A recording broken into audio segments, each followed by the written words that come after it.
Hello friends, welcome back to my channel. இன்னைக்கு நம்ம சேனல்ல என்ன ரெசிபி பார்க்க போறோம்னா சிக்கன் செட்டிநாட் கிரேவி. வாங்க எப்படி செய்யணும்னு பார்க்கலாம். இப்போ கிரேவிக்கு தேவையான மசாலா முதல்ல அரைச்சு எடுத்துக்கலாம்.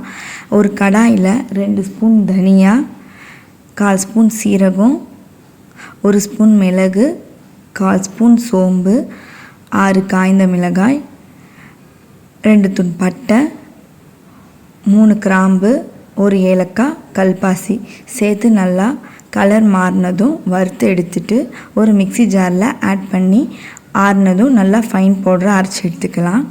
இப்போ கிரேவி தயார் பண்ணிடலாம்.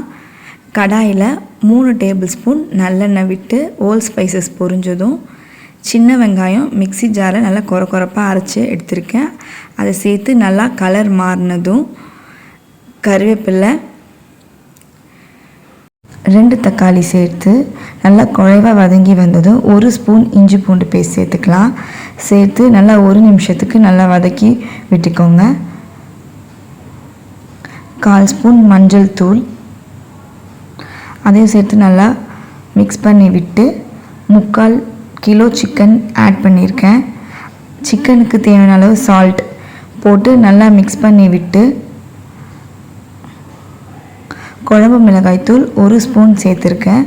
சேர்த்து அதையும் நல்லா கலந்து விட்ட பிறகு இந்த ஸ்டேஜில் நம்ம அரைச்சி வச்ச பொடியை 2 ஸ்பூன் சேர்த்துக்கலாம்.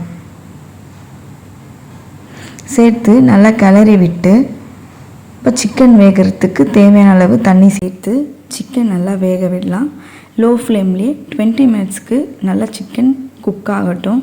நல்லா எண்ணெய் பிரிஞ்சு வந்ததும் சிக்கன் செட்டிநாட் கிரேவி சூப்பராக தயாராகிடுச்சு. கடைசியாக கொத்தமல்லியும் புதினாவும் தூவி இறக்கிடலாம். இட்லி, தோசை, சப்பாத்தி, ரைஸ்க்கு இந்த சிக்கன் செட்டிநாட் கிரேவி நல்ல பெஸ்ட் காம்பினேஷனாக இருக்கும். இந்த ரெசிபியை நீங்களும் ட்ரை பண்ணி பாருங்கள். இந்த வீடியோ உங்களுக்கு பிடிச்சிருந்தா மறக்காமல் சப்ஸ்கிரைப் பண்ணிக்கோங்க, லைக் பண்ணிக்கோங்க. தேங்க்யூ ஃபார் வாட்சிங். பாய்.